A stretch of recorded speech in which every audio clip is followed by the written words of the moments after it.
একজন ইমামের পিছনে লক্ষ লক্ষ মুসল্লি নামাজ পড়ছে, কোনো গন্ডগোল নাই, কারণ সেখানে কোরআন আছে। আপনি মাদ্রাসায় যাবেন, মাদ্রাসায় কি কখনো দেখেছেন শিক্ষক ছাত্র শিক্ষককে উল্টা মারে? এরকম আছে নাকি বলেন? কলেজে ভার্সিটি আসতে কয় আছে না? নাই। মাদ্রাসায় পাবেন না কেন? মাদ্রাসায় কোরআন শেখানো হয়, আদবের সাবজেক্ট তাকে আগে দিয়ে দেওয়া হয়। আপনি সেই জায়গায় কোনো হট্টগোল পাবেন না, রহমত পাবেন। শিক্ষক শুধু মাথা উঁচু করেছে, একটু চোখ রাঙিয়েছে, ছাত্র ভয় থরথর করে কাঁপতেছে। কিন্তু ভার্সিটির দিকে আপনি তাকেন, আমিও ঢাবির ছাত্র ছিলাম, ঢাবিতে আমি পড়াশোনা করেছি। আমার বন্ধুগণ, আদব আখলাক তো ইসলাম থেকেই নিতে হবে। আদব আখলাক আজকে আপনি আমেরিকার দিকে যান, ইউরোপের দিকে যান, একটা রিসার্চ এসেছে, আমেরিকার একটা গবেষণা এসেছে, গোটা পৃথিবীতে 228টি দেশের মধ্যে ইসলামকে মানার দিক থেকে প্রথম 47টা দেশ হলো খ্রিস্টানদের দেশ, অন্য ধর্মের দেশ। তারা ইসলাম গ্রহণ করেনি, মুসলমান হয়নি তারা, কিন্তু ইসলামের সিস্টেমগুলো তারা রেখে দিয়েছে। ধরুন একটা আমি সিস্টেম বলছি, হেঁটে আসছি আমরা রাস্তা দিয়ে, হুন্ডা নিয়ে আসছি আমরা, বামে না ডানে? বামে না ডানে? ইসলাম কোথায় আসতে বলে, কোথায় হাঁটতে বলে? ডানে। আমরা আসছি কোন দিক দিয়ে? বামে। আর আমেরিকায় যাবেন, ইউরোপে যাবেন, ওরা হাঁটে বামে না ডানে? তাহলে ইসলাম কারা মানলো? ওরা কিন্তু মুসলমান না। শুধু একটা বললাম, ইসলাম মানার দিক থেকে, ইসলামের সিস্টেমগুলো মানার দিক থেকে তারা আগায় আছে। 48 নম্বর তালিকায় হলো মালয়েশিয়া, 54 নম্বর তালিকায় হলো সৌদি আরব, 136 নম্বর তালিকায় হলো বাংলাদেশ। আমার কথা কি বুঝে আসতেছে? এটা জরিপের কথা বললাম, একটা গবেষণা এসেছে এটা। তাহলে আমার বন্ধুগণ, ইসলাম কি শুধু ইসলাম শুধু আমি মুসলমান, জন্মসূত্রে ইসলাম পাইছি, আমি মুসলমান, এর পরিচয় কি মুসলমান? না, থাকতে হবে ইসলাম। থাকতে হবে কি? ইসলাম। 1 আনা না 16 আনা? 1 আনা না 16 আনা? 16 আনা থাকতে হবে। আংশিক মানার নাম ইসলাম নয়, পুরোপুরি মানতে হবে। ইসলামকে আপনি আংশিক মানবেন, আংশিক মানবেন না, তা হবে না। আল্লাহ রাব্বুল আলামিন বলছেন, আফাতুমিনুনা বিবা'দিল কিতাব ওয়া তাকফুরুনা বিবা'দ। তুমি কিতাবের কিছু অংশ মানবে, কিছু অংশ মানবে না, তা হবে না। তোমাকে পুরোপুরি মানতে হবে। যদি তা না মানো তাহলে কি হবে? ইল্লা খিজিয়ুন ফিল হায়াতিদ দুনিয়া, দুনিয়ার জিন্দেগিতে লাঞ্ছিত হবে। আজকে গোটা পৃথিবীতে মুসলমান সম্মানে আছে না লাঞ্ছনায় আছে? কে মারে? আমি কি ভুল বলতেছি? ফিলিস্তিনে ইহুদিরা মুসলমানকে মারে, কাশ্মীরে হিন্দুরা মুসলমানকে মারে, আরাকানে বৌদ্ধরা মুসলমানকে মারে, উইঘুর প্রদেশে চীনেরা মুসলমানকে মারে, ইরাকের 7.5 লক্ষ মুসলমানকে তেল চুরি করার জন্য খ্রিস্টানরা মারলো, মারতেছে, মারার উপরে আছে, জুলুমের উপরে আছে। এইরকম করে আবার কিছু সংখ্যক মুসলমান মুনাফিকরা মুসলমানকে মারে, আছে না নাই? মুসলমান যেই যে লাঞ্ছিত অবস্থায় গোটা পৃথিবীতে বসবাস করছে 180 কোটি মুসলমান, এর মূল কারণ কিন্তু এখানে আল্লাহ তাআলা ফাইন্ড আউট করে দিয়েছেন, ইসলামকে পুরোপুরি না মানা।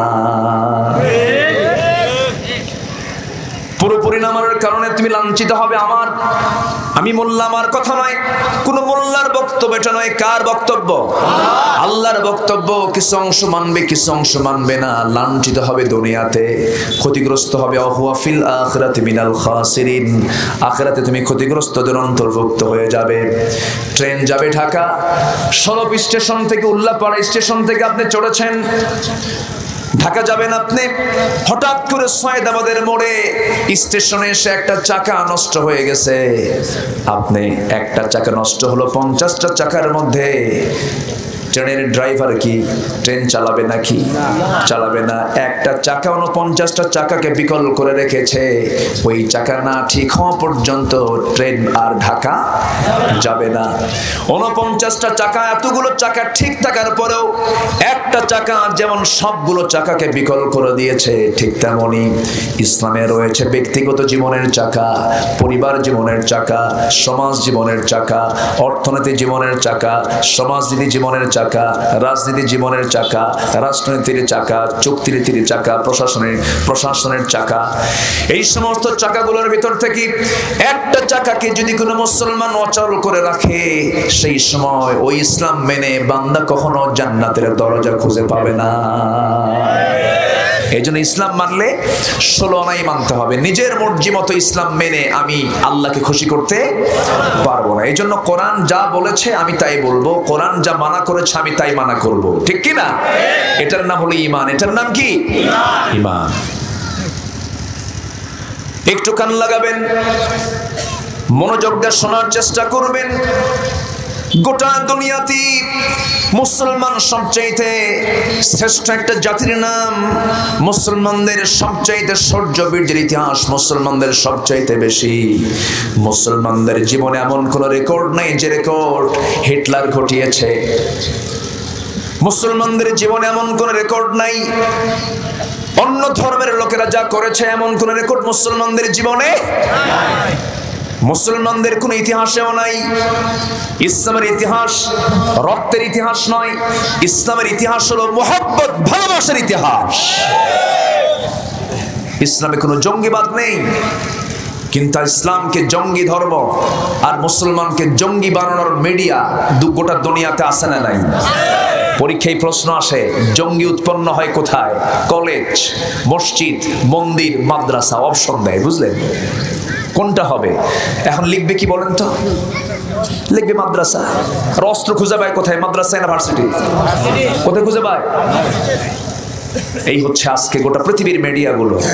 মুসলমান আমরা অনেক পিছে আছি। ইসলামকে শুধু নাম সর্বস্ব ধর্ম হিসাবে মানলে পরে ইসলাম মানা হবে না। ইসলাম দিয়ে আমার পরিবার, ব্যক্তি, জীবন, সমাজ, রাষ্ট্র সব জায়গায় ইসলাম মানাই হলো প্রকৃত মুসলমানের কর্তব্য। সম্মানিত ভাইয়েরা, সম্মানিত বন্ধুগণ, একটু কান লাগাবো। আমরা আমাদের ভালোবাসাগুলোকে কেন যেন এদিক সেদিকে আমরা ট্রান্সফার করে দিয়েছি। রাতের বেলা রসুলকে স্বপ্নে না দেখে রাতের বেলা খেলা স্বপ্নে দেখে। খেলা দেখতে নিজেও খেলে, খেলার ঠেলায় ঠ্যাং চলে যায় ওই জানালার গ্রিলের মধ্যে। ঘুম থেকে উঠে দেখে ওর পা কোথায়? গ্রিলের ভিতরে। কেন? ওর চিন্তা, ওর চেতনা, ওর স্বপ্ন খেলাকে কেন্দ্র করে। ভালোবাসা দিয়েছে কোথায়? ওর মধ্যে। কিন্তু রাসূলকে কি স্বপ্নে দেখা সম্ভব নয়? আসতে বলে সম্ভব নয়। অনেকে কি দেখে না? সবাই কি দেখতে চান? ভালোবাসাই নেই, স্বপ্নে দেখবেন কেমন? আপনি ভালোবাসা সৃষ্টি না হলে কখনো কি তার প্রিয় হওয়া যায়? আমাকে আল্লাহ বানিয়েছেন, আমি যদি আল্লাহ কি না ভালোবাসি, আমি কি তার প্রিয় হতে পারবো? পৃথিবীতে আপনি বাবার দিকে তাকান না, মার দিকে তাকান, ছেলের দিকে তাকান, মেয়ের দিকে তাকান। মায়া, মমতা, ভালোবাসা আছে বলেই তো তাদের সঙ্গে সম্পর্ক আছে। আমাকে এই পৃথিবীতে সবচেয়ে বেশি ভালোবাসেন কে? জোরেতে বললেন, সমস্যা নেই, বলেন জোরে, বলেন কে? বললাম জোরে, আল্লাহ ভালোবাসেন। কিন্তু আজান শুনলে যে মসজিদে যাই না, কথাটা বুঝলেন? আমি শুধু আপনাদেরকে একটু জাস্ট প্রশ্ন করে যাচ্ছি আজকে, আমার প্রাণটা কার হাতে? এটাও তো আল্লাহর হাতে, তাই না? সবচেয়ে আমার প্রিয় জিনিস কি? আমার জীবন, এটাই তো প্রিয় নাকি? তাহলে এই জীবনটা কার হাতে? ধরুন আমার তাজফুল ভাই অথবা আমার মোহাম্মদ ভাই অথবা আমি এই মুহূর্তে মারা গেলাম, এই মুহূর্তে আমার ইন্তেকাল হলো, আপনি আমার জন্য কি করবেন বলেন? আছে কিছু করার? কিচ্ছু করতে পারবেন আপনি? গোটা দুনিয়ার সম্পত্তি আপনার নামে, তাও তো আপনি আমাকে কিছু করতে পারবেন না। বড় জোর তারা উপজেলা স্বাস্থ্য কমপ্লেক্সে একটা ফোন দিবেন, বলবেন যে একটা অ্যাম্বুলেন্স নিয়ে আসো। এই তো একটা অ্যাম্বুলেন্স চলে আসবে এখানে, লাস্ট এখানে নিয়ে অ্যাম্বুলেন্সে উঠায় দেবে। আপনি তো লাশটাও রাখবেন না, আমাকে উঠায় দিবেন, বলবেন ড্রাইভার তুমি নিয়ে যাও। ওনার আত্মীয় স্বজনের কাছে একটু কিছুক্ষণ তারা দেখুক, নিয়ে যাবে। তারা কি আমাকে রাখবে? তাহলে আমাকে রাখবেন মূলত কে বলেন? আসতে বলে কে রাখবেন? কিন্তু আল্লাহর কথাই মনে থাকে না আমাদের। আমাকে টান দিয়ে নিয়ে চলে যাবে সব।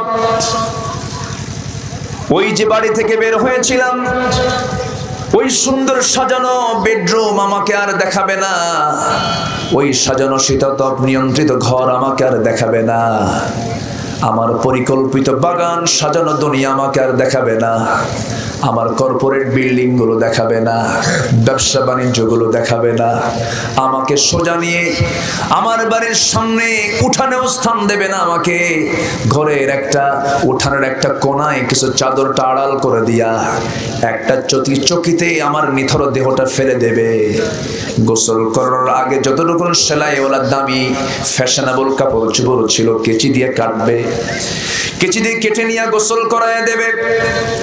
নাকি মুখে একটু তুলা দিয়ে একটু যত্ন করে সাবান দিয়ে গোসল করায় দেবে। কাপড় নাই, এত কাপড় জীবনে পরেছি, বাজারে যাবে একজন কাপড় কেনার জন্য, আরেকজন যাবে দা দিয়ে বাঁশ কাটার জন্য, আরেকজন যাবে কোদাল দিয়ে কবর খনন করার জন্য। বৃষ্টির দিন কোথায় কবর দেবে তাও টেনশন। জোহরে জানাজা হয়ে যাবে, মাইকি এলান হয়ে যাবে, লোকজন সব হাজির হয়ে যাবে।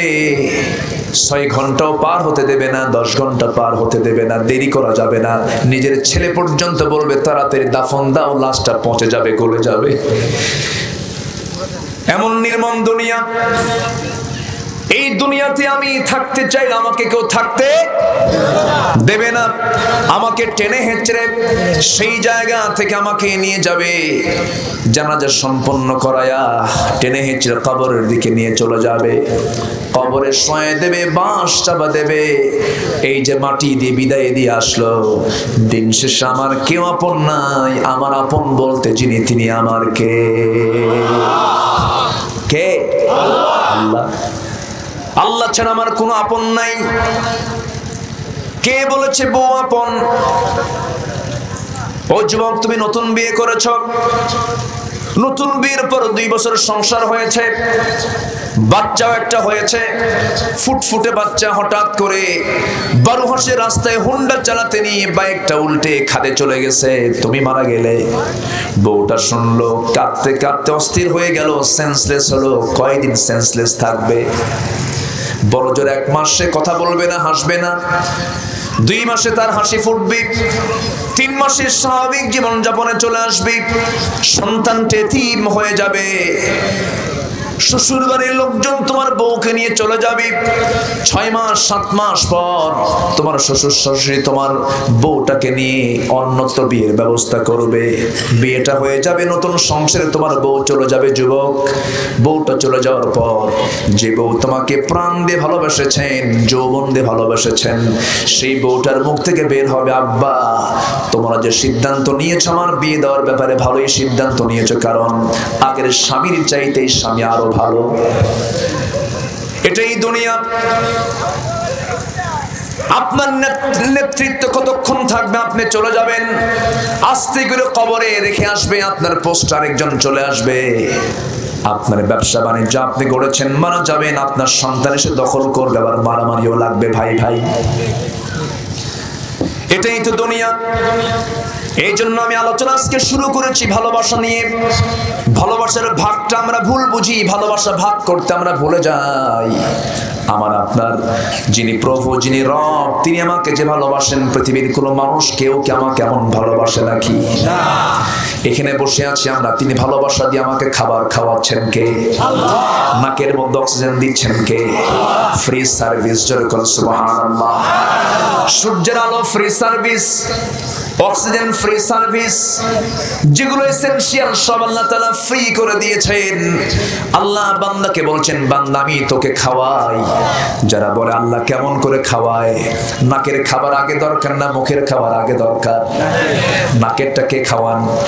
সরাসরি খাওয়ান না? মুখেরটাও কে খাওয়ান? ওই যে সরিষার ফুলের, সরিষার ফুল না, ওই যে সরিষার ফুলটা সাজানো গোছানো সবকিছু আমার আপনার জন্য বানিয়ে দিয়েছেন। দেখেন কত সুন্দর নিখুঁত সৃষ্টি, কি সুন্দর করে বানিয়েছেন তিনি। আল্লাহ বলছেন, বান্দা তুমি তো চাষি না, উত্তম চাষি আমি আল্লাহ।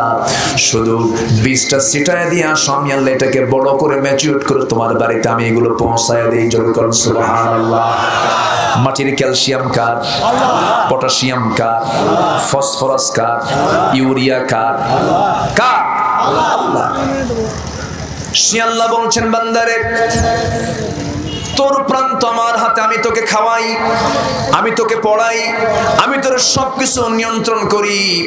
মাথা থেকে পা পর্যন্ত, একটা মানুষের মাথা থেকে পা পর্যন্ত সব কার অবদান বলুন? আসতে বলবেন না, কার অবদান? আল্লাহর অবদান। আরে কত সুন্দর করে তিনি সাজিয়েছেন আমার আপনার দেহটাকে। আল্লাহকে চেনার জন্য কোথাও যাওয়া লাগবে না। আল্লাহ বলছেন, নিজের দিকে ছায়া দেখ, আমি তোর কি অভাবটা আমি রেখেছি। একটা মানুষের কিডনি কত জরুরি আমরা তো বুঝি না। আমার এক বন্ধু প্রবাসে থাকেন, বড় ব্যবসা করেন, আব্দুল মমিন তার নাম।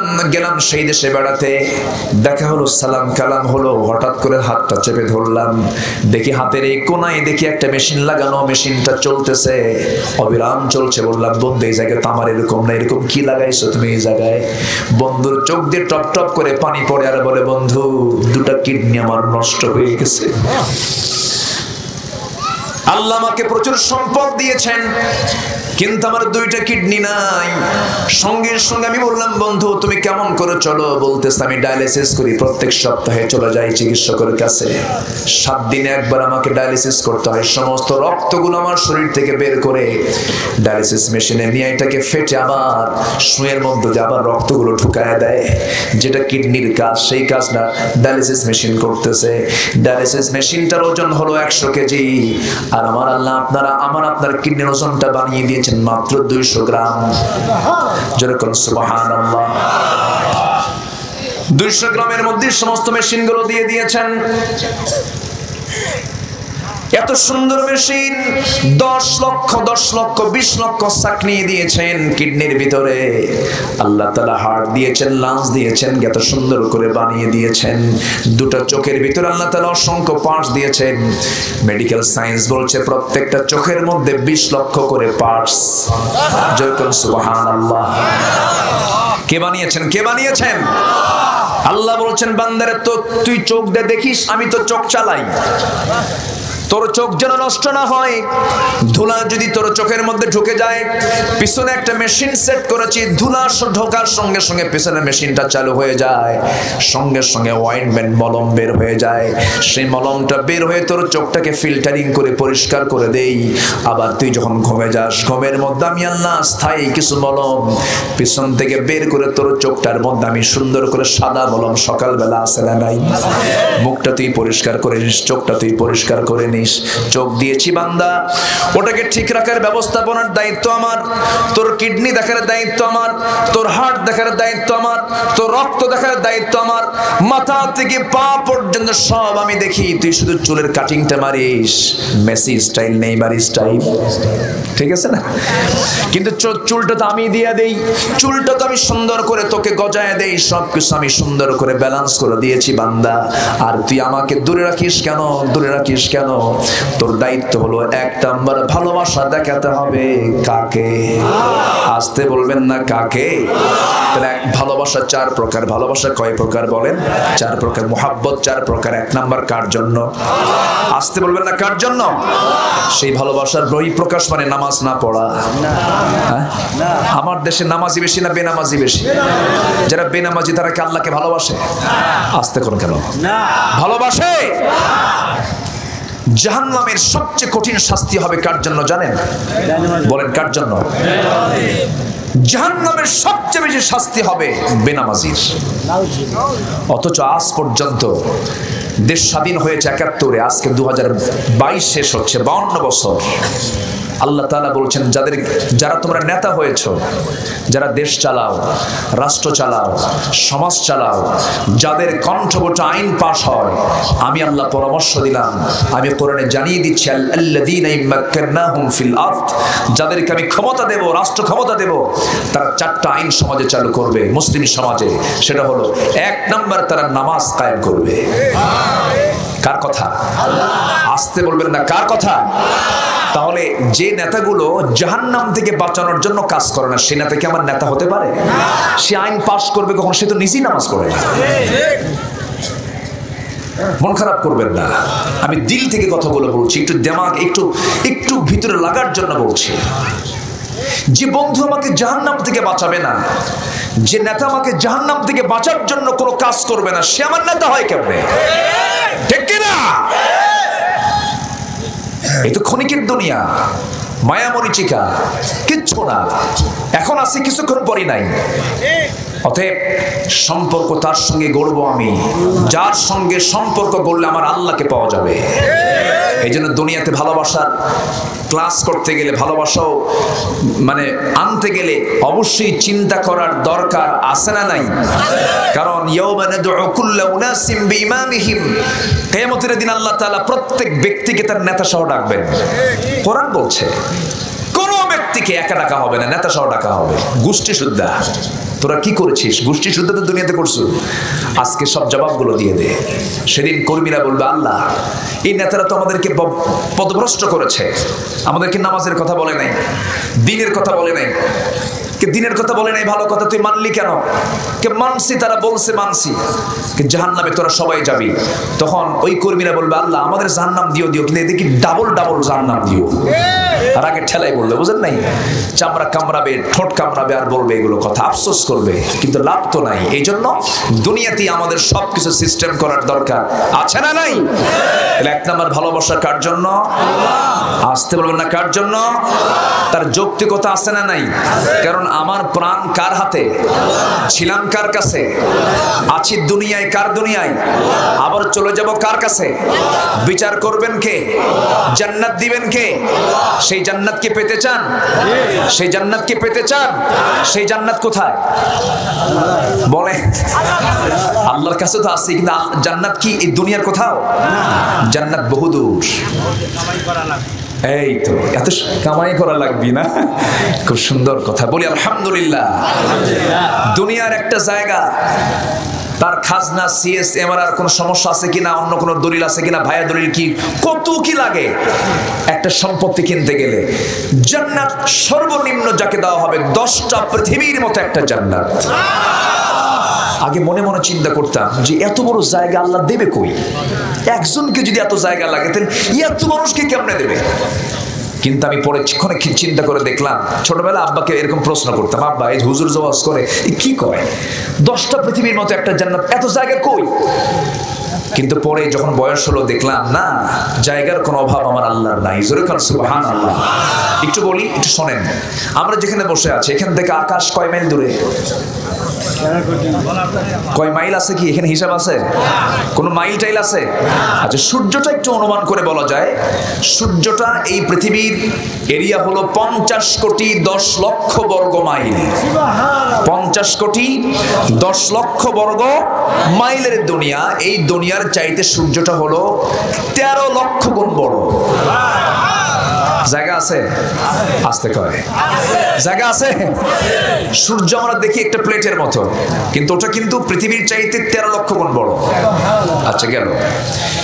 এই সূর্যের চেয়ে আবার কিছু তারকা আছে, বেটেল জুইস তারকাটা সূর্যের চাইতে 33 কোটি গুণ বড়। জায়গা আছে? আছে, জায়গা আছে। আচ্ছা, ওরকম তারকা একটা নয়, গ্যালাক্সি আছে মহাকাশে, মহাশূন্যে গ্যালাক্সি, কোটি কোটি গ্যালাক্সি।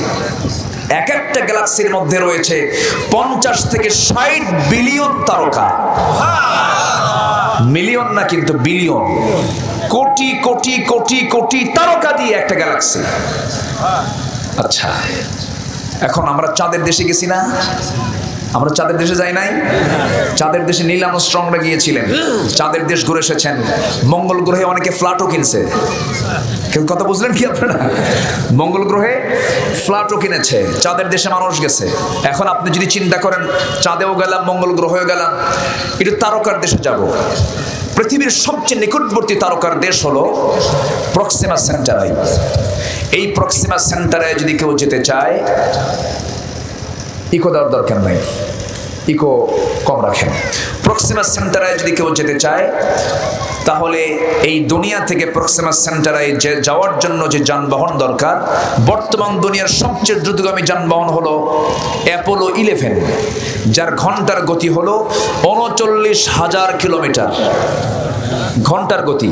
এই গতিতে যদি কেউ ওই অ্যাপোলো 11-এ চড়ে যদি সেই তারকার দেশ প্রক্সিমা সেন্টারে যেতে চায়, তাহলে তার সময় লেগে যাবে হলো 1,15,000 বছর মাত্র।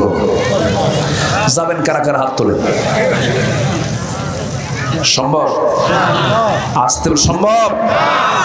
এই আকাশের নিচে আকাশের মালিক কত বড়, এই জমিনের ছোট্ট একটা বান্দা সিয়ারে বসে মাতব্বরি আর অহংকার দেখছেন? আল্লাহ বলে, বান্দা তোর এইরকম অহংকার কিচ্ছু না। ফেরাউনকে খতম করেছেন কে? আসতে বলবেন না কে? নমরুদকে মেরেছেন কি দিয়া? বলেন কি দিয়া? আল্লাহ তাআলা মশার উদাহরণ কোরআনে দিয়েছেন। কাফেররা কয় মা দারাদাল্লাহু বিহাদা মাসালা, তোমার আল্লাহর কাজ নাই মশার মতো একটা প্রাণীর উদাহরণ দাও। মশা কোনো প্রাণী হলো? মশা কিন্তু ছোটখাটো কোনো প্রাণী নয়, যার ডেঙ্গু হয়েছে সে বোঝে। কে? তাহলে কোরআনের এই উদাহরণের মধ্যে যৌক্তিকতা আছে না ভাই? আছে। ডেঙ্গুর কামড়ে, এডিসের কামড়ে মানুষ মারা যায়। তাহলে ছোট মশা ছোট হলেও মশার জন্য আমরা কি টাঙ্গাই? কি টাঙ্গাই বলেন? মশারি।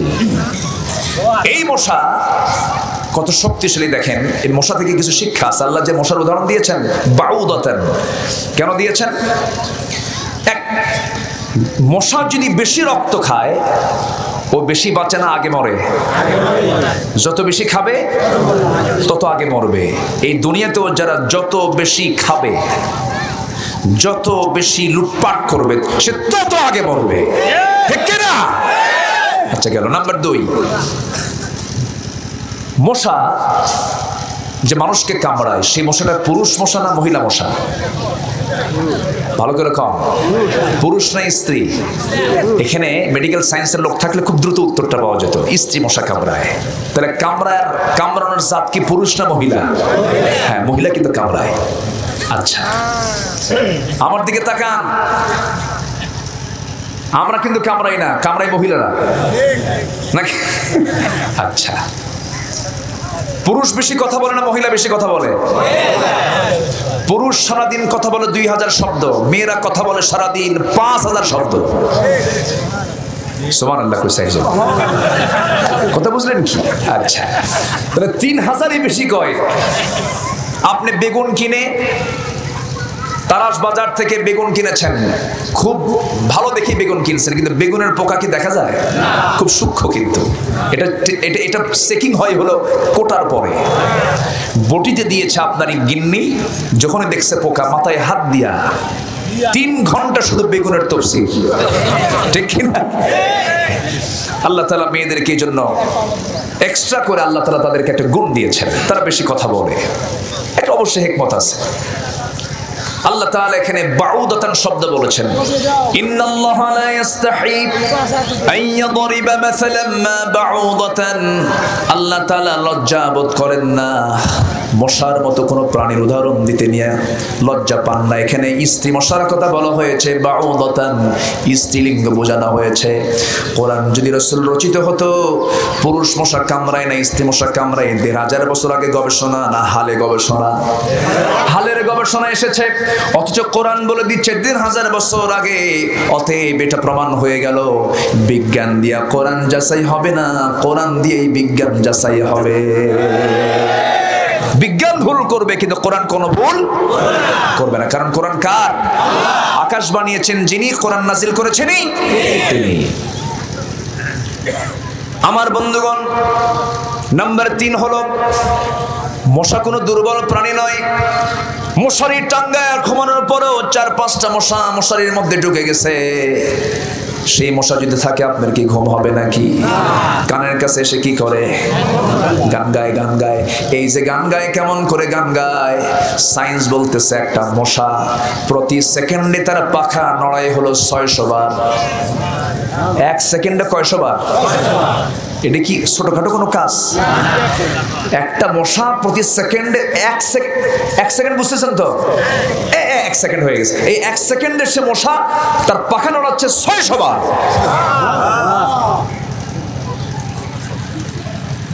নাম্বার 4 হলো মশা এমন একটা প্রাণী, আল্লাহ তাআলা নমরুদের মতো কাটটা একজন কোন বাহিনী দিয়ে বলেন ওই মশা পাহাড়ের মুখটা খুলে দিলেন, গুহার মুখটা খুলে দিলেন। পাহাড়ের মুখটা খুলে দেওয়ার সঙ্গে সঙ্গে মশার বাহিনী বের হয়ে আসলো। যখন বের হয়ে আসলো, অনেকগুলো মশার মধ্যে যেটা সবচেয়ে দুর্বল মশা, অসুস্থ মশা, যার ঠ্যাং ঠিক নাই, পাখা ঠিক নাই, এমন একটা মশাকে আল্লাহ তাআলা ইঙ্গিত করলেন, যা নমরুদের নাকের মধ্যে দিয়ে ঢুক। ঢোকে নাই? ঢোকে নাই? আল্লাহ তাআলার কাছে কিচ্ছু না।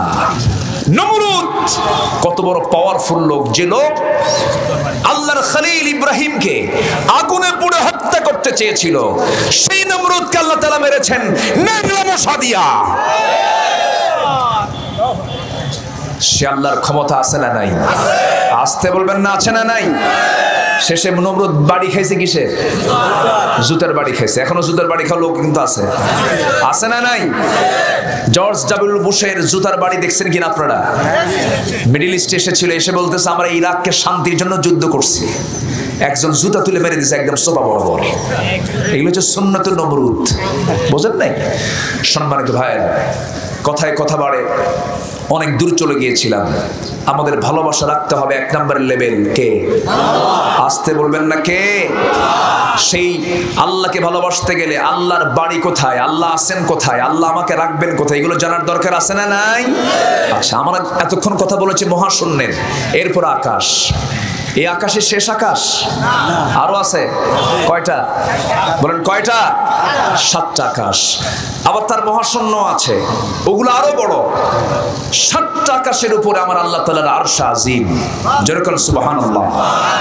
সে আরশ আজিমের এই বিশাল আসনে আমার আল্লাহ তাআলা সমাসীন আছেন, এবং জান্নাতটা হবে হলো আমার আল্লাহ তাআলার প্রতিবেশী হবে তারা।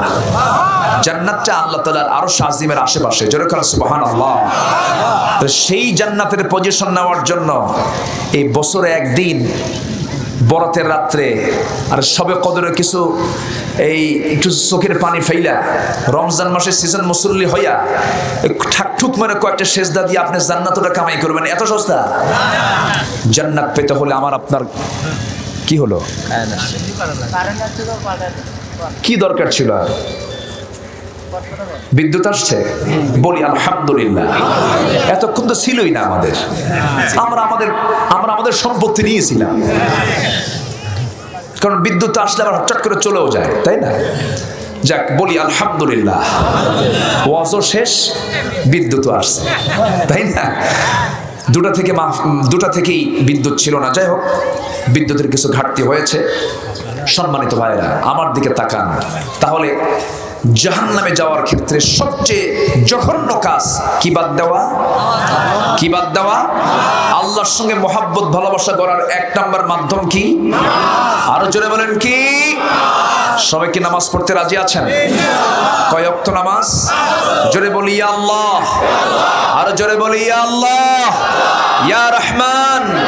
আমাদেরকে 5 ওয়াক্ত সালাত আদায় করার তৌফিক তুমি আল্লাহ দিয়া দাও। জোরে বলি আমিন। আরো জোরে আমিন। হাত নামান। নামাজ পড়বো, জীবনে কেউ ছেড়ে দেব, এটা হলো ভালোবাসার বহিঃপ্রকাশ। আমি আল্লাহকে ভালোবাসি, আমি আল্লাহকে ভালোবাসি, এটা কি ভালোবাসা? না। ফজর হবে, আজান হবে, সঙ্গে সঙ্গে কোথায়? নামাজের উপকার আছে না নাই? আচ্ছা, যদি কোনো বান্দা নামাজের জন্য মসজিদ থেকে বের হয়ে যায়, ফজরের সময় যদি কোনো বান্দা নামাজের জন্য মসজিদ থেকে বাড়ি থেকে মসজিদের জন্য দিকে যদি বের হয়ে যায়, প্রত্যেকটা কদমে কদমে 10টা করে নেকি লেখা শুরু হয়ে যায়। নামাজ তো বান্দার জন্য কল্যাণকর, নামাজ বান্দার কোনো ক্ষতি বয়ে আনে না। ভারতের একজন বড় ডাক্তারের দেবী সেটি একজন হিন্দু ভদ্রলোক, গোটা দুনিয়ার বিখ্যাত একজন ডাক্তার, জীবনে বহু চিকিৎসা তিনি করেছেন। তিনি বলছেন, শোনেন, তিনি একটা জরিপ করেছেন, আমি দুনিয়ার অসংখ্য লোকের আমি চিকিৎসা নিয়েছি, চিকিৎসা করেছি, হিন্দু, খ্রিস্টান, বৌদ্ধ, মুসলমান সবার চিকিৎসা আমি জীবনে করেছি, কিন্তু আমি যত রোগী দেখেছি এর মধ্যে যে সমস্ত মুসলমান 5 ওয়াক্ত নামাজ পড়ে সেই সমস্ত লোকদের হার্ট এবং ব্রেন সবচাইতে বেশি সুস্থ। আমার ভাইয়েরা, কেন সুস্থ, কি জন্য সুস্থ? এর মূল কারণ হলো ওই সমস্ত লোকগুলো যখন নামাজের জন্য যখন রুকুতে চলে যায়, কোথায়?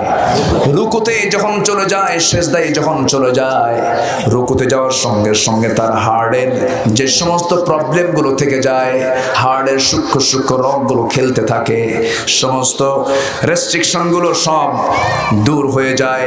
সেজদায় যখন বান্দা চলে যায়, বান্দা সেজদায় যাওয়ার সঙ্গে সঙ্গে মাথার ভিতরে সূক্ষ্ম সূক্ষ্ম যে রগগুলো আছে, নার্ভগুলো আছে, রক্ত সঞ্চালন বেড়ে যায়।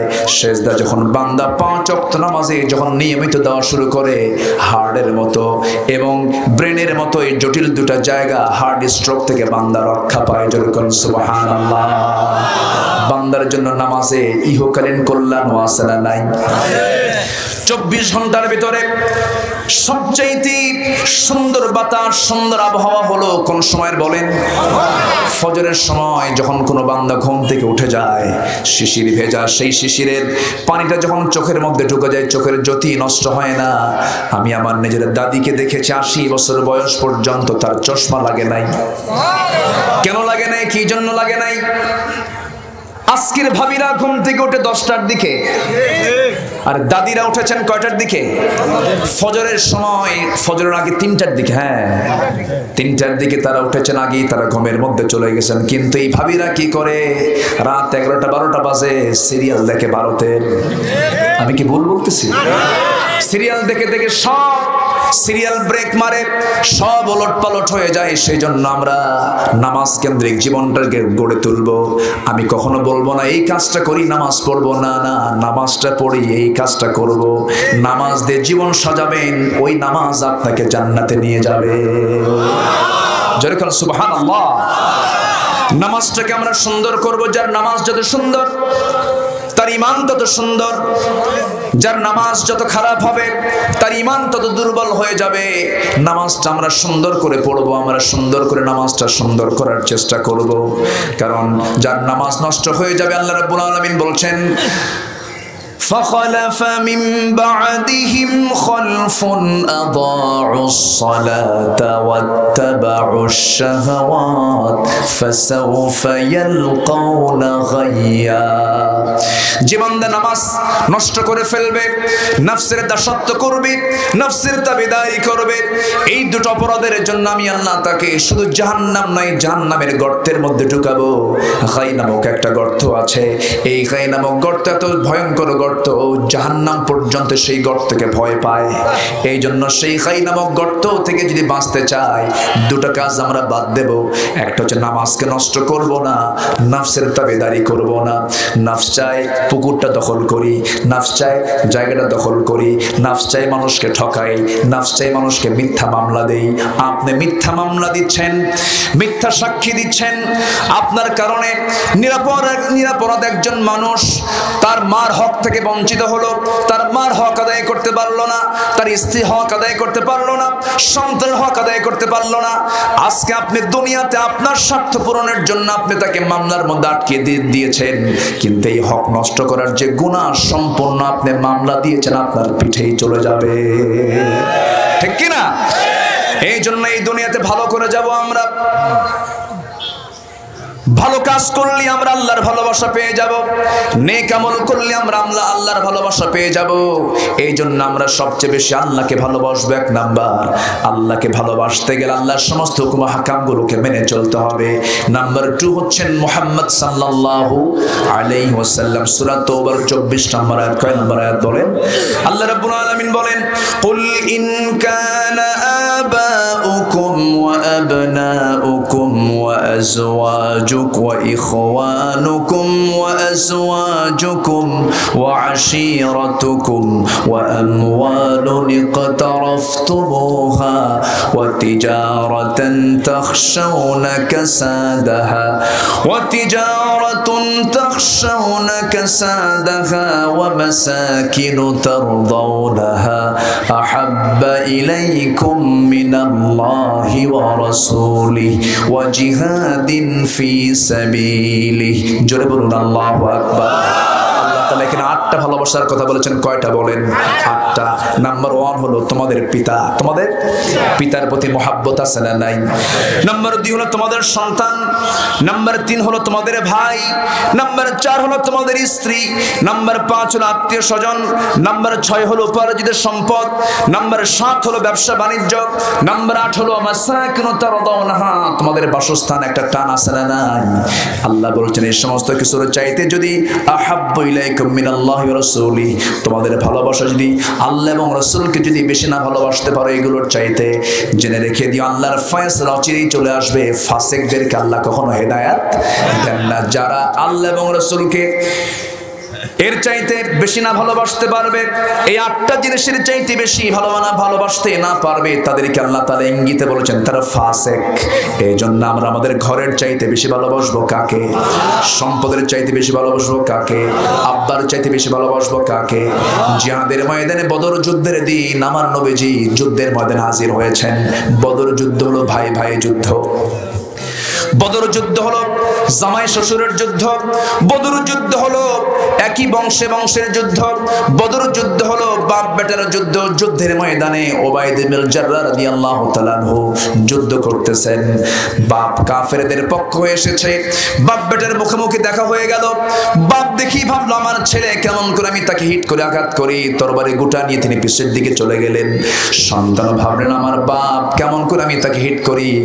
ব্যাক করলেন। কিছুক্ষণ পরে মনে মনে চিন্তা করলেন আমার জন্মদানকারী পিতা হতে পারে, কিন্তু সে তো ইসলামের দুশমন, সে তো দ্বীনের দুশমন। আমি আজকে জন্মদানকারী পিতা মনে করে আমি আজকে তাকে হালে ছেড়ে দিলাম, কিন্তু কিয়ামতের দিন আল্লাহ তাআলা আমাকে আসামির কাঠগড়ায় দাঁড় করাবেন। আল্লাহ বলবেন বান্দারে তোর বাপ আমার চাইতে বেশি প্রিয় ছিল, তোর বাপ আমার চাইতে বেশি প্রিয় ছিল। আমার পথে যুদ্ধ করতে সে তুই তোর বাপকে ছেড়ে দিলে কেন? সে তো নবীর দুশমন, সে তো আমার দুশমন, ইসলামের বিরুদ্ধে সে যুদ্ধ করতে এসেছে। এই চিন্তা মাথায় নবায়দা করলেন কি তরবারি আবার কোষমুক্ত করে বাপকে বাপ না মনে করে শিরকির প্রতীক মনে করে গর্দান বরাবর হাঁকায়া দিলেন। মস্ত ছিটকে পড়ে গেল। বাপ দুনিয়া থেকে বিদায় নিয়ে নিল। যুদ্ধের ময়দানে মুসলমানদের বিজয় চলে এসেছে। সবার মুখে হাসির ঝিলিক। রাসূল সবাইকে নিয়ে আনন্দ করছেন। এমন সময় ওবায়দার মুখে কোনো হাসি নাই। রাসূল বলছেন সাহাবীরা আমার ওবায়দা হাসে না কেন, কি হয়েছে? ওবায়দার বাপ আজকে যুদ্ধের ময়দানে মারা গেছে। কে মেরেছে তার বাপকে? মারা ঠিক হয় নাই হুজুর, আমরা কেউ মারি নাই, ওবায়দা নিজেই তার বাপকে দুনিয়া থেকে বিদায় করে দিয়েছে। রাসূল বললেন শোনো সাহাবীরা, আমার ওবায়দাকে আমার কাছে নিয়ে আসো। যখন কাছে নিয়ে আসা হলো বুকের সঙ্গে বুক জড়ায় বলছেন ওবায়দা সত্যি সত্যি তুমি আল্লাহ এবং রাসূলকে বেশি ভালোবাসো, তোমার জন্য আল্লাহর 8টা জান্নাত অপেক্ষা করতেছে। জোরে করে সুবহানাল্লাহ। কথাগুলো দিল দিয়ে শুনতে হবে। আমাদের ঈমান কি তাদের ঈমানটা কি? একই পরিবার 4 ভাই 4 দল করে। 4 ভাই 4 দল করে। এক ভাই যখন সরকার ক্ষমতায় থাকে তখন বলে ভাই আমি বিপদে তুই দেখিস, ঠিক কি না? এই সমস্ত চিন্তা চেতনা নিয়ে আমার আল্লাহর ভালোবাসা পাওয়া যাবে না। আল্লাহকে আমরা ভালোবাসবো সলিড ভালোবাসা। কি ভালোবাসা বলেন? সলিড ভালোবাসা। সবচেয়ে বেশি ভালোবাসবো কাকে? আল্লাহকে। আমার বন্ধুগণ ছেলে সন্তানকে আপনি ভালোবাসবেন, কিন্তু আল্লাহর চাইতে বেশি নয়। আমার বন্ধুগণ নূহ আলাইহিস সালাতু ওয়াস সালাম তার ছেলে কেনানকে ডাক দিয়ে বলছেন কেনান রে ইসলামটা মেনে নে। সঙ্গে সঙ্গে কেনান বলছে না না তুমি আল্লাহর নবী হতে পারো, তো আমি তোমার ছেলে হতে পারি, কিন্তু আমি তোমার তোমার ঈমান আনবো না। সঙ্গে সঙ্গে সে কেটে পড়লো। নূহ আলাইহিস সালাতু ওয়াস সালামকে আল্লাহ বললেন ইন্নাহু লাইসা মিন আহলিক, সে তোমার কেউ না। রাসূল নূহ আলাইহিস সালাতু ওয়াস সালাম তাকে প্রত্যাখ্যান করে দিলেন, তাকে আহলের অন্তর্ভুক্ত তিনি ভাবলেন না। এমনকি তার বউ পর্যন্ত তার পক্ষে ছিল না, বউ নাই, সন্তানও নাই। কত বড় ঈমানের পরিচয় তাকে দিতে হয়েছে আমার বন্ধুগণ। সেই জন্য সকল কিছুর চাইতে আল্লাহর ভালোবাসা প্রাধান্য যার জীবনে আসবে, সেই বোঝা যাবে সে একমাত্র আল্লাহর প্রেমিক। আল্লাহর বিধানকে সব জায়গায় প্রাধান্য দেওয়া মানে আল্লাহর প্রেমিক হয়ে যাওয়া, আল্লাহর মোহাব্বত করনেওয়ালা হয়ে যাওয়া। নাম্বার 2 হচ্ছেন মুহাম্মদ সাল্লাল্লাহু আলাইহি ওয়াসাল্লাম। হয়তো বলবেন হুজুর আমরা তো বেশি বেশি দরুদ পড়ি, মোহাব্বত তো আছেই, বেশি বেশি তার নামে দরুদ পড়ি, মোহাব্বত তো আছে, আমার মুখে দাঁড়িয়ে আছে, মোহাব্বত তো আছেই, আমি জুব্বা পরে আমার তো মোহাব্বত আছেই, আমার জিকির আজকার আছে, আমার তো মোহাব্বত আছেই। এর নাম কিন্তু আসল মোহাব্বত নয়। রাসূলকে মোহাব্বত করা মানে আমার বন্ধুগণ, আমার নবীর জীবনে দুজন সবচেয়ে কাছের মানুষ ছিলেন, একজন পুরুষ, একজন মহিলা। একজন হচ্ছেন তার জীবনের একমাত্র সঙ্গিনী, প্রথম স্ত্রী আম্মা জান খাদিজা রাদিয়াল্লাহু তাআলা আনহা। নবীর চেয়েও তিনি 15 বছরের বড় ছিলেন, যদিও 15 বছরের বড়। রাসূল বলেন আমার জীবনের শেষ সময় পর্যন্ত যদি আমার খাদিজা আমার সঙ্গে থেকে যেত, আমি খাদিজা কি আমার শ্রেষ্ঠ স্ত্রী বানিয়ে নিয়েছে, আল্লাহ আমাকে কখনো বিয়ের অর্ডার দিতেন না। সুবহানাল্লাহ। এই খাদিজা ইসলাম কবুল করেছেন কখন? বিয়ে যখন হয় সেই সময় তো রাসূল নবী হন নাই, বিয়ে হয়ে গেল। মোহাব্বত ভালোবাসা সম্পূর্ণ ষোলনাই ছিল, কিন্তু রাসূল যখন নবুয়ত পেলেন, সঙ্গে আরেকজন ছিলেন আবু তালেব, নবীজির আপন চাচা। বাপ মারা গেছে, দাদা মারা গেছে, মা মারা গেছে। আবু তালেব তাকে বড় করেছেন, কোলে পিঠে লালন পালন করেছেন, ভাষা শিখিয়েছেন, ব্যবসা শিখিয়েছেন। 40 বছর পূর্ণ যখন হয়ে গেল, জাবেলে নূর থেকে নূরটা যখন নিয়ে আসলেন, কোরআন নামক আলো যখন নিয়ে আসলেন, নিয়ে এসে সামনে দাঁড়িয়ে বলছেন জাম্মিলুনি জাম্মিলুনি খাদিজা লাকাদ খাশিতু আলা নাফসি, হে আমার খাদিজা আমাকে বস্ত্র আচ্ছাদন করে দাও, মনে হয় আমি মরে যাব, মনে হয় আমি বাঁচবো না। সঙ্গে সঙ্গে খাদিজা বলছেন না না আমার স্বামী, আপনার কোনো ক্ষতি কেউ করতে পারবে না, কারণ আপনি কারো ক্ষতি করেন না, আপনার ক্ষতি কেউ করতে পারবেন না। যদি আপনি কারো ক্ষতি না করেন, আপনি কারোর জন্য ফাঁদ করবেন, আপনাকে ফাঁদে পড়তে হবে। এটাই বাস্তবতা, এটাই ইতিহাস। আমার নবীজি সামনে বলছেন খাদিজা আমি মনে হয় মরে যাব। খাদিজা বলছেন না, ইতিমের পাশে আপনি দাঁড়ান, অসহায়ের পাশে আপনি দাঁড়ান, মাজলুমের পাশে আপনি দাঁড়ান, মিথ্যা কথা বলেন না, মিথ্যার আশ্রয় নেন না, সত্যবাদীর পরিচয় আপনি দেন, আপনার কোনো ক্ষতি কেউ করতে পারবে না। রাসূল একটু সাহস পেলেন। স্ত্রীদের মুখ থেকে সাহসের কথা আসা দরকার আছে না নাই? আমার নবীজিকে সবচেয়ে বেশি সাহস দিয়েছেন খাদিজা রাদিয়াল্লাহু তাআলা আনহা। আমার নবীজি আস্তে করে বলছেন খাদিজা একটা কথা বলবো, কি যেন মনে করো, বলেন আপনি আমার স্বামী কি বলবেন বলেন। রাসূল বলছেন শোনো, আমাকে তুমি 16 আনা ভালোবাসা পর দিয়েছো, সমস্ত সম্পত্তি আমার জন্য উজাড় করে দিয়েছো, কিন্তু আজকে তোমাকে একটা প্রস্তাব দেব, তুমি আমাকে কেমন ভালোবাসো জানি না, আমি আল্লাহর নবী, আল্লাহ তাআলা আমাকে কোরআন নামক কিতাব দিয়েছেন, আমি আল্লাহর নবী, তোমার কি বিশ্বাস হয় নাকি? খাদিজা চোখের পানি ফেলতে ফেলতে বলছেন স্বামী গো, 15 বছর ধরে আপনার সঙ্গে 24টা ঘন্টা করে সময় দিয়েছি, আমার কাছে এখন মনে হচ্ছে আপনি আল্লাহর নবী ছাড়া কেউ হবেন না। সুবহানাল্লাহ। সবচেয়ে ভালো সার্টিফিকেট নেব আমরা বইয়ের কাছে। কার কাছে বলেন? যে লোকটা বইয়ের কাছে সবচেয়ে ভালো, সে হচ্ছে পৃথিবীর শ্রেষ্ঠ বড় বুজুর্গ মানুষ। মানুষের চরিত্র দু প্রকার, পার্সোনাল ক্যারেক্টার, পাবলিক ক্যারেক্টার। জনগণের কাছে এসে বলে আমি বিশাল জামানার কুতুব, কিন্তু বউ জানে কত নম্বর লুচ্চা, ঠিক কি না? আমার নবীজি বলেছেন তোমরা তোমাদের বউয়ের কাছে ভালো হও, তোমরা আল্লাহর কাছে ভালো হবে। ও নারীরা, তোমরা তোমাদের স্বামীর কাছে ভালো হও, তোমরা আল্লাহর কাছে ভালো হবে। আল্লাহু আকবার বলেন। ইসলাম কত সুন্দর, কত সুন্দর ইসলাম। আমার নবীজি এবার বলছেন খাদিজা তোমার কি বিশ্বাস হয় নাকি? খাদিজার সঙ্গে সঙ্গে বললেন আপনি আল্লাহর নবী, কোনো সন্দেহ আমাকে পড়িয়ে দেন, লা ইলাহা ইল্লাল্লাহু মুহাম্মাদুর রাসূলুল্লাহ। স্বামীর দ্বারা কেউ ধর্ম ত্যাগ করবে না। খাদিজা বুঝেছেন এই লোকটাই মহামানব হবে। আল্লাহু আকবার বলেন। ইসলাম কবুল করলেন। এখন খাদিজার কি ভালোবাসা ছিল না? সাথে ইসলাম কবুল হলো, এটা আনুগত্য। এটা কি আনুগত্য? শুধু ভালোবাসলে হবে না, ইতাআত এবং হুব্বুন তাআতুন, এই দুটোই থাকতে হবে।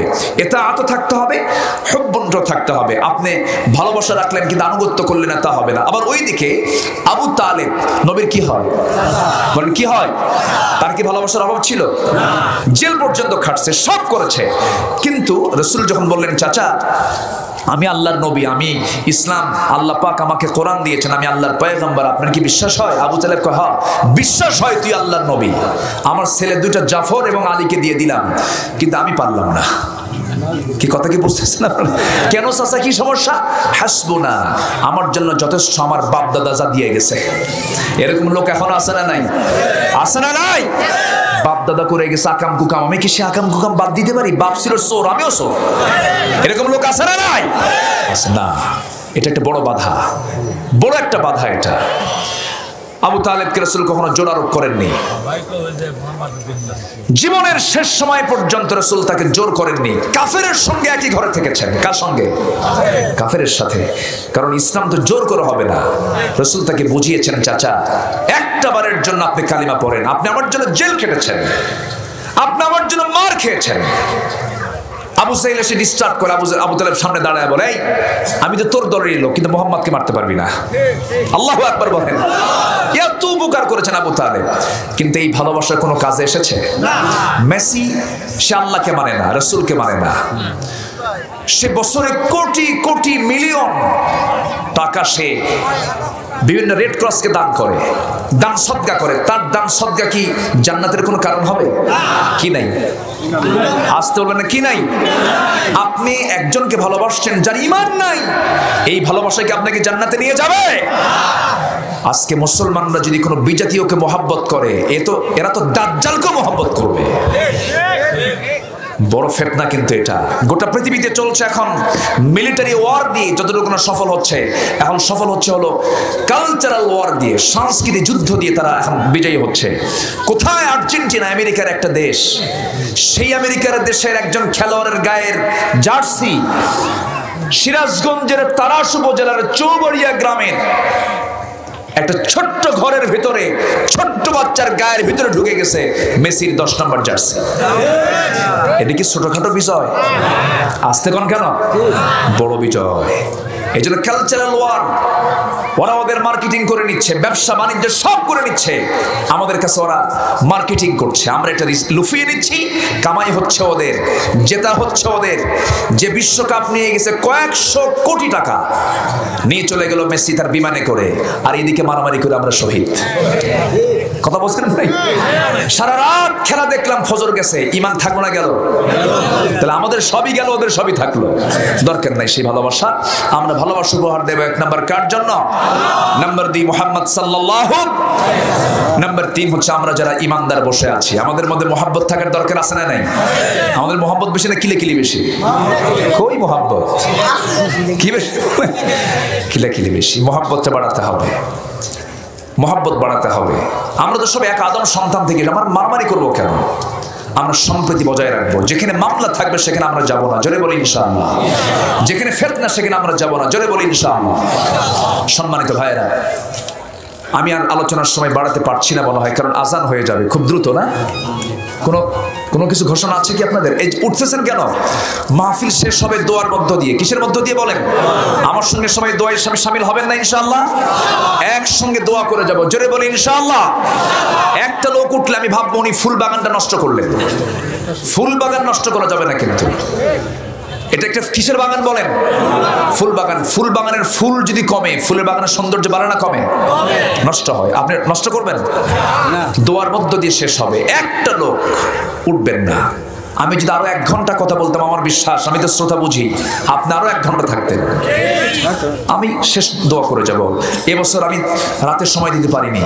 মাহফিল কমিটি বলতেছে হুজুর আপনি যখন পারেন তখন দেন। বললাম ঠিক আছে, আমি দিনের বেলা একটা মাহফিল আপনারা নিতে পারবেন। অল্প সময় তারা চাইছে, অল্প সময় তারা ফোন দিয়েছে। যদি 1 বছর আগে যদি বলতো সুবিধা হতো। তো যতটুকু আসছি, অনেকের খোরাকটা হয়তো মেটাতে পারিনি, কিন্তু আমলের জন্য যা বলেছি এটা যথেষ্ট। বলি আলহামদুলিল্লাহ। এক সাহাবী রাসূলকে বলে হুজুর আমি বেশি ওয়াজ শুনবো না, আমাকে একটা আমল শেখান, আমি এর চেয়ে বেশি আমল করতে পারবো না। রাসূল বললেন মিছা কথা কইও না, যাও। জোরে করুন সুবহানাল্লাহ। তাহলে ওয়াজ কয় সেকেন্ডে হলো? 10 সেকেন্ড। মিছা কথা কইও না। ওই সাহাবীর মধ্যে 3টা অভ্যাস ছিল: চুরি করা, জেনা করা আর মদ খাওয়া। একদিন চুরি করে আসছে, রাসূল বলেন গত রাতে তুমি কই গেছিলা? হুজুর জীবনের চুরি করবো না জান। মিথ্যা ছাড়ার কারণে সব অপরাধ তার জীবন থেকে চলে গেছে। আমল করার জন্য কি কিছু লাগে বেশি? আমরা আমলগুলো করব, জোরে বলি ইনশাআল্লাহ। যত লোকের হাত আজকে উঠেছে নামাজের জন্য, মসজিদে তো জায়গা হওয়ার কথা না, ঠিক আছে না? আল্লাহ কবুল করুন। দোয়া হবে। আমি খুবই খুশি, ব্যস্ত মানুষ আমার তাসফুল ভাই, অনেক ব্যস্ত জীবন তাদের।